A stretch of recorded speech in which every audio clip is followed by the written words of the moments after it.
Olá pessoal, sejam bem-vindos a mais uma aula do nosso curso do Projeto de Redes de Computadores.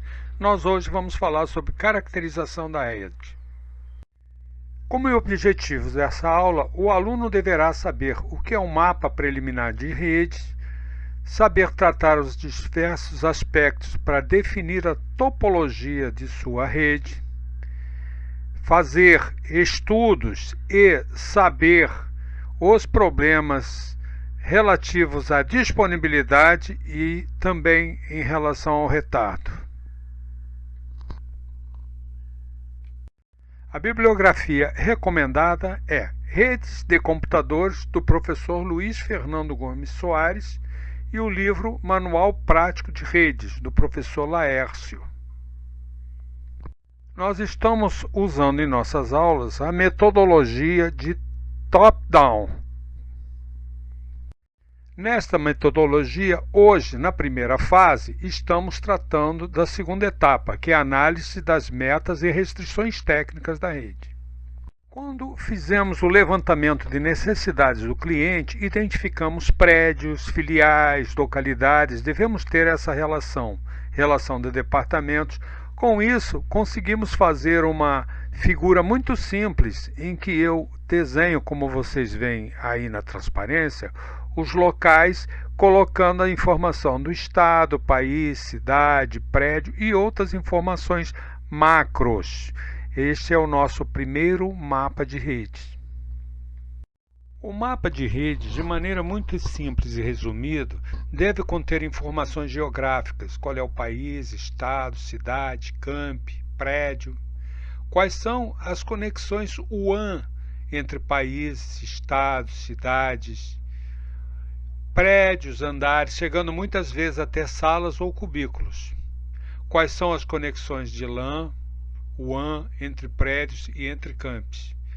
Que tecnologias eu vou usar nesse enlace? Ethernet, Fast Ethernet, ATM, Frame Relay, DataSat, Transdata. Qual é o nome do provedor do serviço de telecomunicações do enlace? No caso de se contratar um WAN. Onde eu vou onde eu vou localizar os meus roteadores, switches, né? Se eu vou ter alguma VPN, qual é a localização dos servidores principais, localização do mainframes, localização de estações de gerência, localização e alcance de VLANs. Normalmente a gente usa cores diferentes dentro do mapa de redes para diferenciar a VLAN, já que o cabeamento físico não vai indicar a quem pertence a VLAN. Topologia de sistemas de firewall e esquemas de segurança. Localização de sistemas de dial-in ou dial-out. Localização de workstations. Topologia lógica da rede. Etc. Ou seja, é um mapa de alto nível. Muitos dos detalhes físicos ainda estão ausentes. Então, no mapa de redes, eu vou começando a elaborar uma topologia, ainda que na forma de estudo, né? Eu também começo a ver quais são os serviços que os meus provedores têm. Que serviços eu posso usar? Onde é que vão ser as minhas LANs, WANs, PANs, né? Se eu vou ter circuito ponto a ponto, qual a forma de transmissão, full duplex, half duplex, né? Se eu vou fazer esses enlaces de forma comutada, etc. Tudo isso vai para negociação e muitas vezes exige contato com os provedores desses serviços. Para fazer o meu mapa de redes, agora eu começo a desenvolver outros mapas, fazer um por prédio, por exemplo, e aí eu começo a ver quais são os departamentos, quais são as linhas de negócios, quem são os parceiros, né? Normalmente o projeto vai refletir a estrutura corporativa. Que grupos de usuários eu vou ter que vão me aumentar o fluxo na rede? Qual é o meu fluxo crítico? Quem é o responsável por gerenciar em cada site, em cada local. Para desenvolver o mapa das redes, eu preciso entender o fluxo de tráfego, ainda que não com toda a precisão.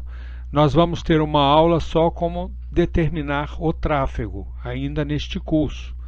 Quais são os hosts importantes, segmentos, onde é que eu já começo a mapear os meus primeiros dispositivos de interconexão. Eu também começo a ver dados de desempenho, né? Quais são as áreas de concentração de usuários, qual é o nível de tráfego que a rede deve suportar, tudo isso de maneira macro.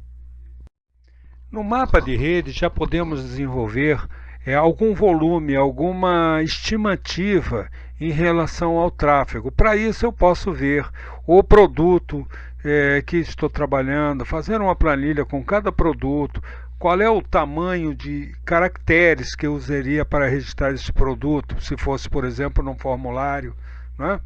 Quantas peças eu vou ter por dia, se eu vou crescer, né, eu posso determinar número de peças por ano, que é o meu volume, vai ter que suportar isso por ano. Já vejo a taxa de crescimento nos próximos 2 anos, como vocês veem aí, eu botei 20%, nos próximos 5 anos 100%, e isso vai me dar, em termos de caracteres, o total de necessidade de informação que eu vou ter hoje, né? Aí também tenho que ver se eu vou ter segurança, que tipo eu vou precisar, se eu vou ter um e-commerce, se o tempo de resposta aí é fundamental, se eu vou precisar fazer backup de transações. Eu já vou fazendo esse levantamento dentro do meu mapa de rede inicial, né? Uma vez que eu determinei esses volumes, eu preciso fazer uma matriz de troca de tráfego, em que eu coloco nas linhas todos os envolvidos, filiais, e nas colunas também. E os dados que é produzido na central está na diagonal, na filial está na diagonal. E o tráfego, quando ele envia, né, a central enviou para a filial 1, eu estou colocando nessa linha, filial 2, filial 3, e assim sucessivamente, né? Normalmente eu tenho 2 tráfegos em um polo, um tráfego que entra e um tráfego que sai. Com essas informações a gente começa a fazer uma topologia inicial. Também verifico em relação às políticas se eu tenho compromissos tecnológicos, se eu tenho que ter uma tecnologia específica que a empresa exige, se eu tenho alguma plataforma já aprovada, se eu tenho que aproveitar equipamentos, se eu vou ter máquinas dedicadas e principalmente qual é o nível de segurança que eu preciso. As informações de políticas internas me falaram se há compromisso com certos protocolos, padrões, fornecedores, se há entendimento claro sobre o uso das soluções abertas ou proprietárias, quais são as plataformas aprovadas na empresa, há tecnologias já escolhidas e que devem ser incorporadas ao projeto, há poder descentralizado sobre compra de soluções. Então tudo isso tem que ser levado em consideração. Embora a gente vá detalhar isso quando for falar do projeto físico, nós já temos que nos preocupar com algumas restrições de arquitetura e do ambiente, né? Se eu tenho proximidade de rio, rodovias, ferrovias, obstáculos na transmissão de rádio, redes, estações elétricas. E nos edifícios, como é que está o ar, se eu tenho problema de calefação, ventilação, se eu tenho energia estabilizada e alguns agressores da minha planta de energia perto da empresa, se eu tenho alguma proteção contra interferência, superfícies refletoras, né? Se eu tenho portas que possam ser trancadas, já localizações de hacks de equipamentos, tudo isso numa fase inicial que vai ser detalhado depois no nosso projeto físico. Nesta fase, estamos apenas preocupados com elementos de restrições de arquitetura e ambiente que possam interferir ou modificar o nosso mapa inicial de rede. Nós já identificamos em aulas anteriores essa planilha que vocês estão vendo, em que eu vejo o nome da aplicação, o tipo de aplicação, se ela é nova ou não, e a criticidade. Isso é para verificar as aplicações do cliente. As aplicações do usuário, aí no caso, pode ser correio eletrônico, transferência de arquivos, compartilhamento de arquivos, acesso a banco de dados, web browsing, jogos em rede, login remoto, calendário, imagens médicas, educação à distância, videoconferência, terminais de ponto de venda, entradas de pedido de compras, comércio eletrônico, relatórios gerenciais, gerência de recursos humanos, controle de estoque, processamento de chão de fábrica, etc. Os mais diversos possíveis aplicações do usuário. O aspecto da escalabilidade. A escalabilidade refere-se ao crescimento da rede. É um dos objetivos de quase todo projeto de rede. Quer dizer, eu tenho que adicionar usuários, aplicações, sites, conexões. Eu preciso, a empresa vai ter um crescimento planejado para os próximos 2 anos, então eu preciso considerar isso. Quantos novos sites serão adicionados, qual é a abrangência da rede, quais são os usuários adicionais, quantos hosts. Outro aspecto importante é o tráfego. Antigamente nós tínhamos a regra do 80/20, ou seja, 80% do tráfego de uma rede ficava dentro do departamento e 20% sai do departamento. Essa regra hoje já não é válida devido aos acessos à internet, em que nós vamos buscar tudo em servidores corporativos. Também temos a extranet, que permite parceiros e fornecedores possam trafegar, né?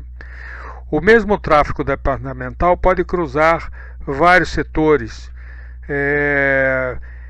devido à descentralização. Então, como objetivo técnico, também podemos ver se essa rede vai incorporar outras redes departamentais, como é que vai ser o tráfego entre essas redes, se eu vou colocar servidores centralizados para atender toda a empresa, toda a rede, e se eu vou fazer incorporação com parceiros, fornecedores, qual vai ser o tráfego que nós vamos ter aí. Tudo isso é importante a gente perceber e estudar como é que vai crescer. É importante aqui destacar que a tecnologia de redes, normalmente, ela não são totalmente escaláveis, né? Redes com endereçamento de camada 2, envolvendo hubs, pontes, switches, por exemplo, não podem ser escaláveis. Redes que suportam serviços baseados na tecnologia broadcast, né? Nós vamos tratar disso numa próxima aula. Então, a rede já tem que ser projetada aqui de modo a permitir esses aumentos ou trocas de equipamentos.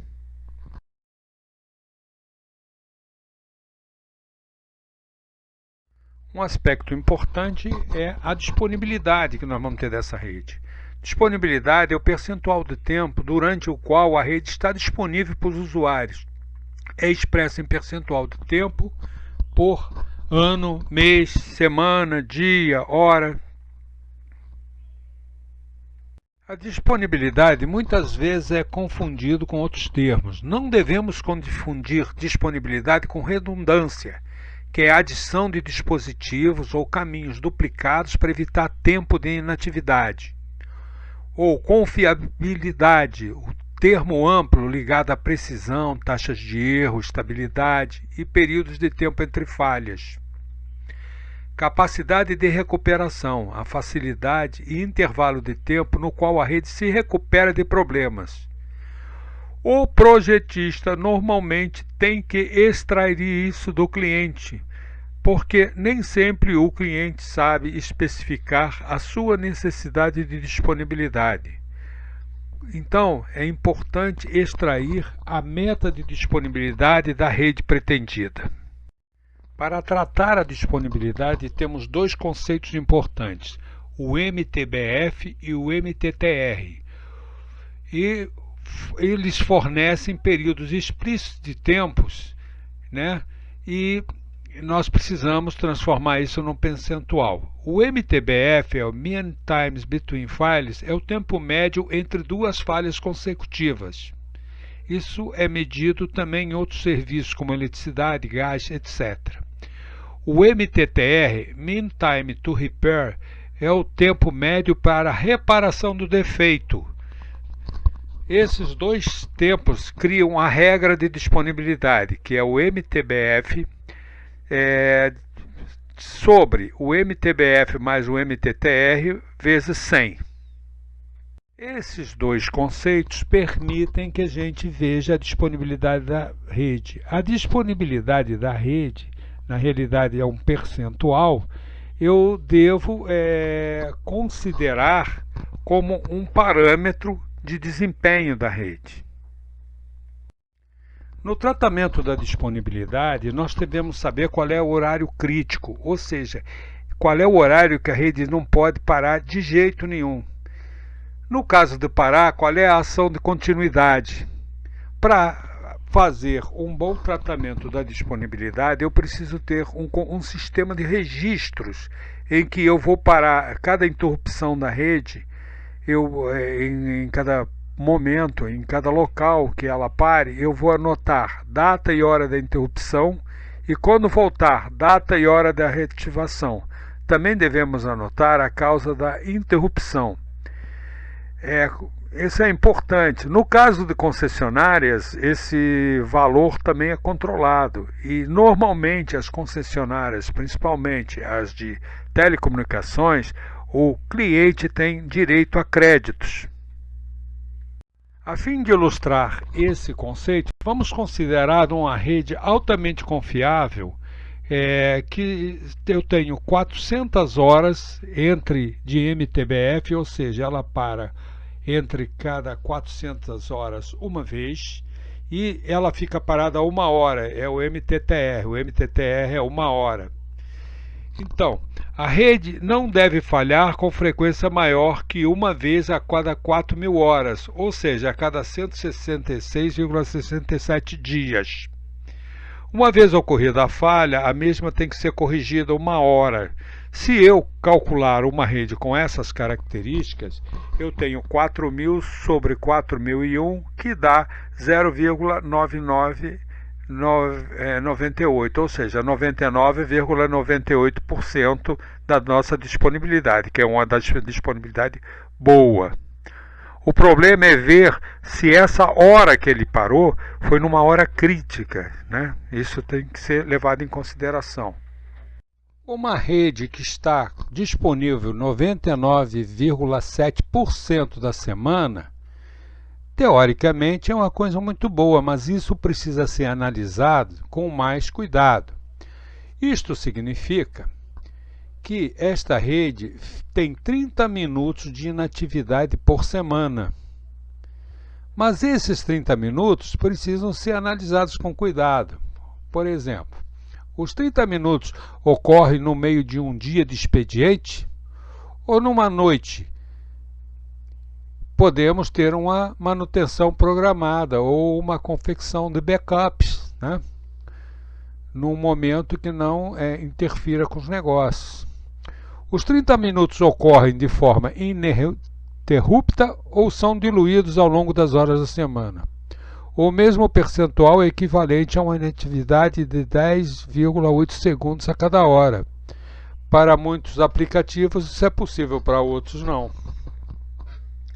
Os aplicativos de missão crítica normalmente requerem pouco ou nenhum tempo de inatividade, ou seja, eles não podem parar de jeito nenhum. Também é possível quantificar e documentar quanto de prejuízo a empresa teria por inatividade de um aplicativo. Inclusive, esse valor serve para justificar o investimento em qualidade para aumentar a disponibilidade. Então, com relação à análise de disponibilidade da rede, nós podemos fazer um formulário de levantamento das metas dos usuários. Aqui tem o nome do aplicativo, tipo do aplicativo, nome do aplicativo e importância. Nós já tínhamos isso em outro formulário. O que nós estamos acrescentando aqui é o seguinte, qual é o custo da parada, qual é o MTBF aceitável, ou seja, qual é o prazo que eu posso ter falhas.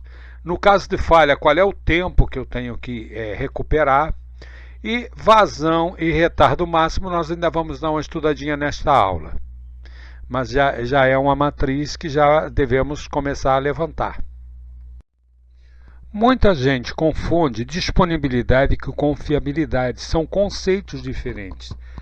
A confiabilidade está ligado à confiança que nós temos no uso da rede.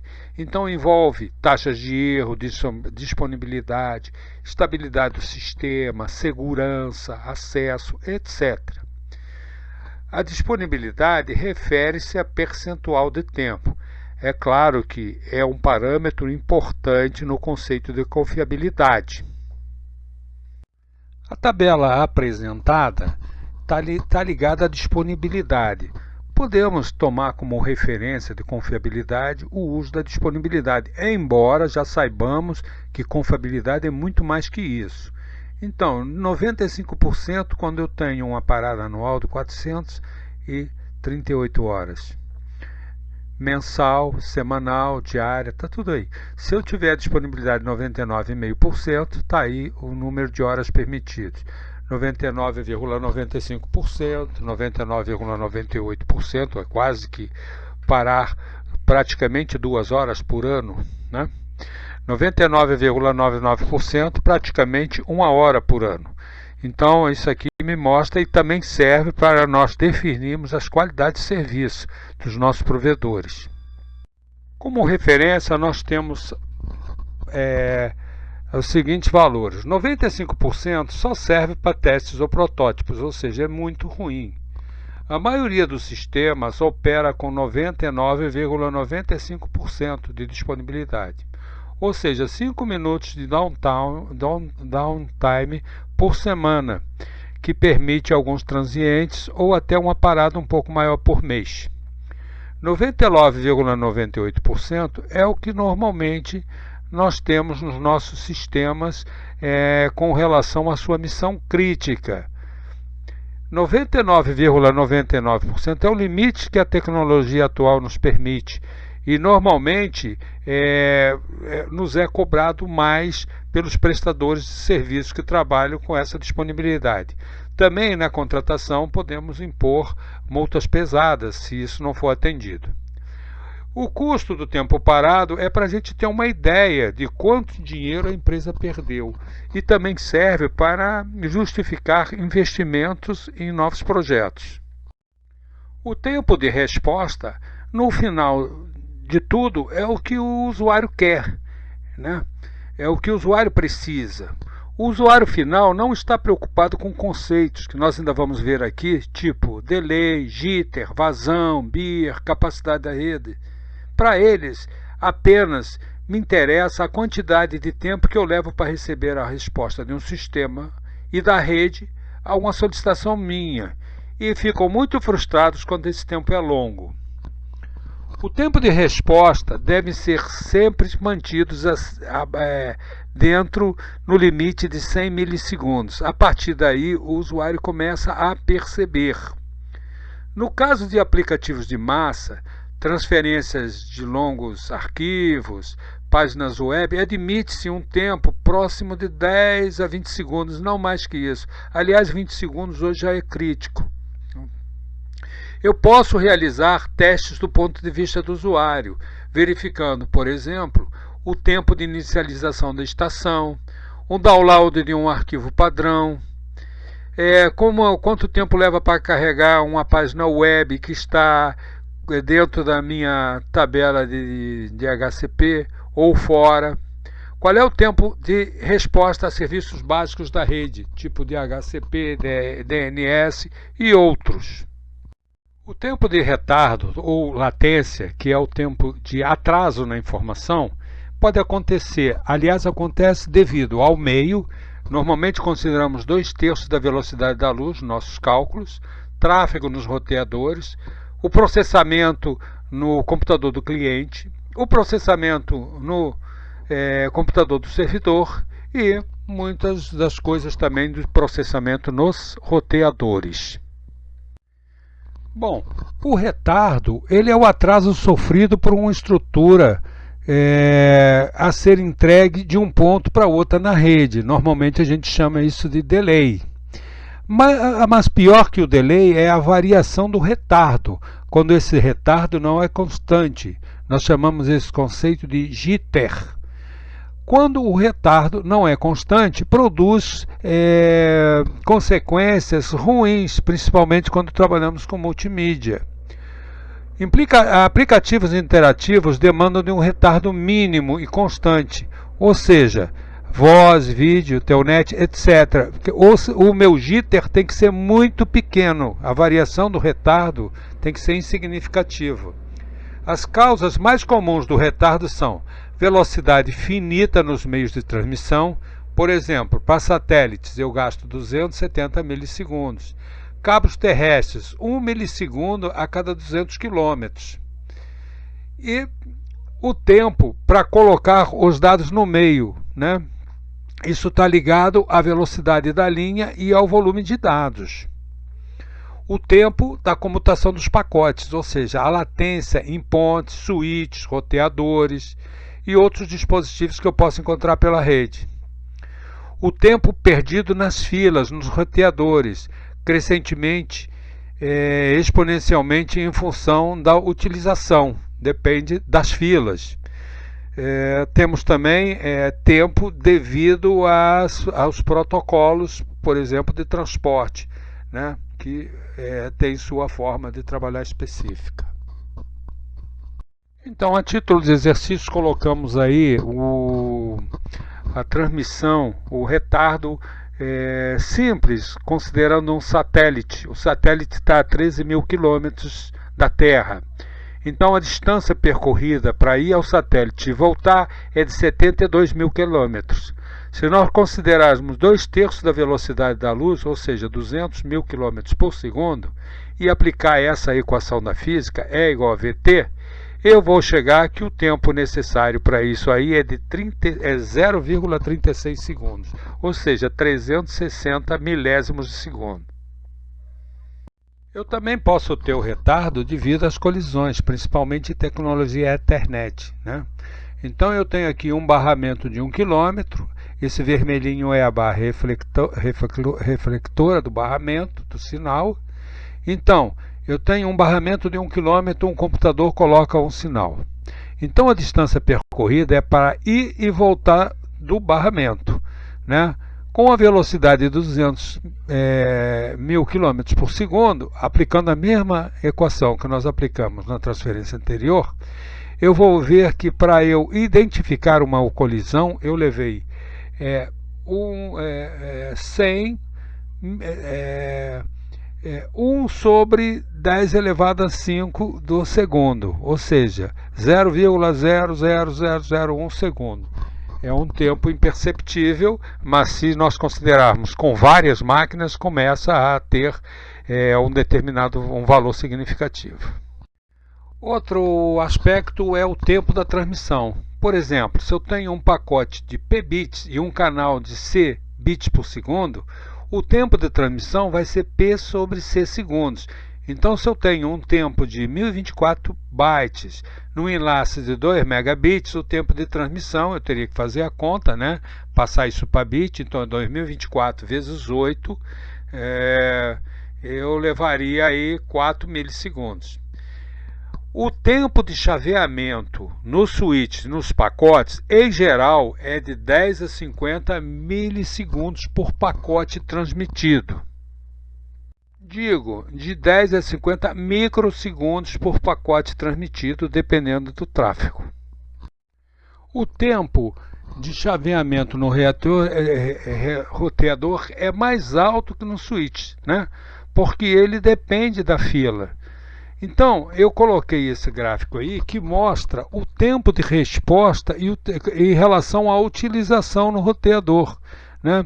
Então, vocês veem que depois de 70% nesse início da curva, começa a subir exponencialmente o tempo de resposta. Portanto, nós só vamos considerar o nosso tráfego, a nossa disponibilidade até 70% da utilização, né? Então, outra coisa, o tempo na fila depende do tamanho da fila. Normalmente é o tamanho da fila vezes o tamanho do pacote dividido pela capacidade do canal, né? Então, do enlace. Então está aqui, ó, um exemplo, por exemplo, calcular a capacidade de enlace necessário para atender 5 usuários, vamos supor que seja um roteador, que trabalhe com 10 pacotes por segundo, né, para 5 usuários. Cada pacote tem 1000 bytes.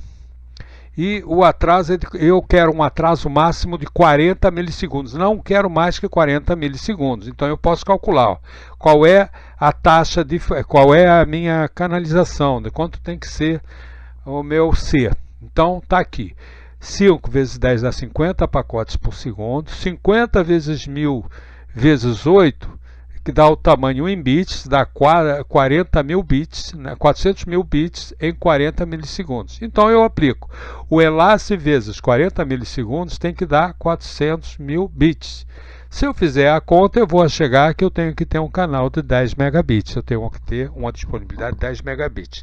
Então a gente pode determinar esse atraso. É claro que eu não estou considerando aí a perda na fila, né? Que a gente vai ver em outra aula.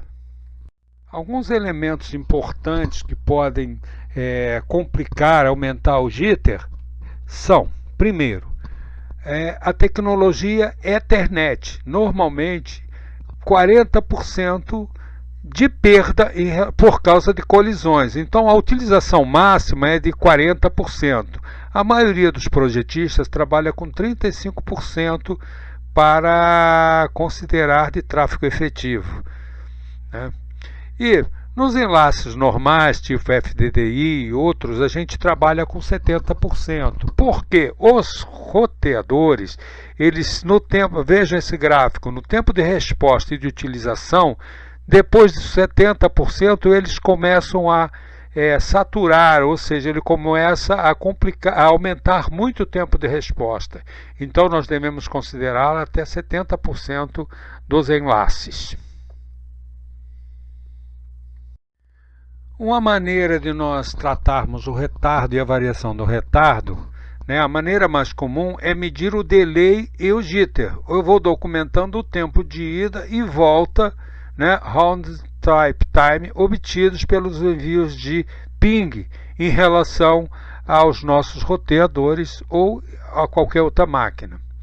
Então, eu procuro documentar os valores entre os principais nós da rede, roteadores, servidores, mainframes, para fazer esse estudo. Eu posso minimizar esse retardo aumentando buffers, né, de isolamento. Os valores aceitáveis, já falei, para o jitter são compreendidos de 1 a 2% de delay. Vamos considerar 2% para os nossos cálculos. Por exemplo, se o retardo admissível é de 40 milissegundos, a variação mínima e máxima não pode ser maior que 400 ou 800 microsegundos. Tecnologias como a ATM trabalham com células menores de 53 octetos e possuem parâmetros para especificar o delay e o jitter desejados. Isso quer dizer que se nós precisarmos fazer uma transmissão voltada para multimídia, esse tipo de serviço nos tem uma vantagem com relação ao outro, tá? Quando eu tenho uma aplicação que eu não me preocupo muito com o delay ou com o jitter, né, eu estou mais preocupado com a vazão. Então, para mim é importante a transferência de grandes arquivos. Então, a vazão é a quantidade de dados úteis transferidos sem erro por segundo. Eu tenho saturação no enlace. A saturação no enlace faz a vazão diminuir, né? Nós podemos trabalhar com a vazão necessária para a interconexão. Nesse caso, alguns clientes especificam a vazão desejada em termos de pacotes por segundo, PPS, e o dispositivo deve processar esses pacotes por segundo sem descartar nenhum pacote. Normalmente, esse PPS, quando nós estamos falando da tecnologia ATM, nós trocamos isso por células por segundo, CPS. Alguns dispositivos rápidos podem encaminhar o pacote no limite teórico. Normalmente a gente diz que eles operam na velocidade máxima, o air speed. O limite máximo é igual à banda passante dividido pelo tamanho do pacote. Quando eu falo pacote aqui, estou incluindo cabeçalho, todas aquelas informações do envelopamento por canal, né? Por nível, por camada. O quadro abaixo mostra o número de pacotes, dependendo do tamanho do quadro, para a tecnologia Ethernet de 10 Mbps, bits por segundo. Então, esse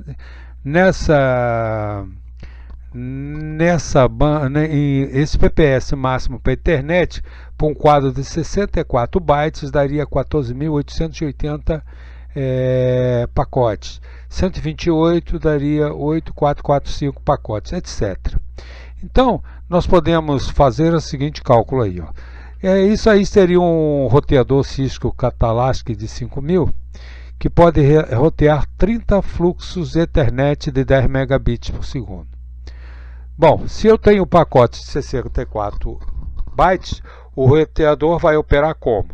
Olhando a tabela, eu vou ter lá, ó, 1480 vezes 30, que dá igual a 446.400 pacotes por segundo. Nós podemos estudar também a vazão a nível de aplicação. A vazão é mais interessante para o usuário. Eu vou medir isso em kilobytes por segundo, ou megabytes, ou gigabytes por segundo. A vazão em nível de aplicação só é importante para transferências razoavelmente grandes de informação. Os fatores que afetam a vazão em nível de aplicação são, primeiro, a capacidade dos enlaces, a taxa de erro fim a fim, as funções de protocolo, os parâmetros desses protocolos, tamanho de quadros, valores de timeout, etc. A taxa de chaveamento dos dispositivos, ou seja, os PPS, o pacote ou células descartados em dispositivos, fatores de desempenho no serviço do cliente, por exemplo, velocidade de acesso a disco, buffer de I/O, desempenho de drives, desempenho de barramentos, velocidade da CPU, tamanho da memória, eficiência e ineficiência do sistema operacional, das aplicações, etc. Para buscar esses dados, caso sejam necessários, existem softwares de apoio para o administrador de rede e projetista, que são softwares que nós podemos analisar protocolos, né? Podemos analisar desempenho, podemos ver tráfego, etc. Podemos investigar uma série de problemas. Outro conceito importante para nós é a acurácia. O objetivo da acurácia é de fazer com que os dados recebidos no destino sejam iguais aos dados enviados pela fonte. Pode acontecer falta de acurácia quando eu tenho transientes de energia, né, isso é muito comum, problemas de decasamento de impedâncias devido a emendas e outros dispositivos que eu posso ter, ou até interferência ao longo da rede, problemas de conexão física, cabo frouxo, emenda mal feita, etc. E falha em dispositivos. Normalmente nós temos como medida da acurata a taxa de erros, ou Bit Error Rate, que é o BER. Então nós devemos saber que os enlaces lógicos, eu tenho um erro de 1 bit para cada 100.000 bits transmitidos. No cobre, 1 bit para cada 1.000.000 de bits transmitidos. E na fibra ótica, 1 bit para cada 10 elevado a 11 bits transmitidos. Ou seja, eu tenho muita precisão, né? A gente pode ter ainda alguns erros devido à estrutura, por exemplo, da LAN, que eu perco um quadro a cada megabyte transmitido. Ou até perdas de colisão quando estou trabalhando na tecnologia Ethernet, que podemos perder no máximo 3% dos quadros. Então a medida da acurácia também pode ser medida em BER. Outra coisa importante é a eficiência da rede. Nós vamos tornar a falar sobre isso, mas de uma maneira geral, as perdas de eficiências em uma rede são perdas devido à colisão, quando eu tenho um erro, quando eu tenho que fazer rerotear um tráfego, fazer processamento de cabeçalhos, etc. Eu posso minimizar essa ineficiência? Sim, mas vamos ver em que condições. Eu posso usar quadros maiores, que isso vai dar mais eficiência nos roteadores. Eu preciso dimensionar o tamanho do quadro com danos na transmissão. O quadrinho aí abaixo está me mostrando, já pela prática, né, a tecnologia que eu tenho, né, em função do quadro máximo que eu posso fazer na minha transmissão. Internet 10 megabits e Fast Ethernet 100 megabits, 1518 bytes, já incluindo todos os controles, né? Token Ring de 4 megabits por segundo, de 4500 bytes, né? O FDDI, que me dá um quadro um pouco maior, né? Seria 4.500 bytes, e assim sucessivamente. Nós vamos falar sobre isso. Um dos aspectos muito importantes no projeto de redes, principalmente quando tem conexões com a internet e extra-internet, é a segurança. O objetivo básico é não deixar afetar a empresa e os negócios através da rede, né? Primeira tarefa, eu preciso planejar, analisar riscos, levantar requisitos, como já está colocado aí, né? E nessa análise de risco, ver o que pode ser roubado. Eu tenho um curso na internet sobre segurança de redes, que eu recomendo para vocês darem uma olhada, né? Se eu tenho uma rede privada, uma VPN, se ela for usada para acessar a rede corporativa, quais são os riscos envolvidos no uso do serviço? Ou seja, o provedor. Aliás, isso também tem que ser pensado em termos de nuvem. O teu dado vai ficar disponível do teu provedor. Qual é a garantia que você tem? Tudo isso tem que ser pensado, né? Com relação à gerenciabilidade, eu tenho que ter planos específicos de gerência, né, que podem afetar inclusive os equipamentos, né? Normalmente a gente divide isso em 5 áreas: configuração, em que os clientes veem toda a topologia, falhas, desempenho, segurança e contabilidade. Eu recomendo a metodologia ITIL para quem quiser, porque trabalha bastante isso daí, tá? E adaptabilidade, ou seja, como é que a minha rede vai reagir a mudanças de tecnologia, mudanças de protocolo, mudanças de forma de negócio e mudanças de legislação.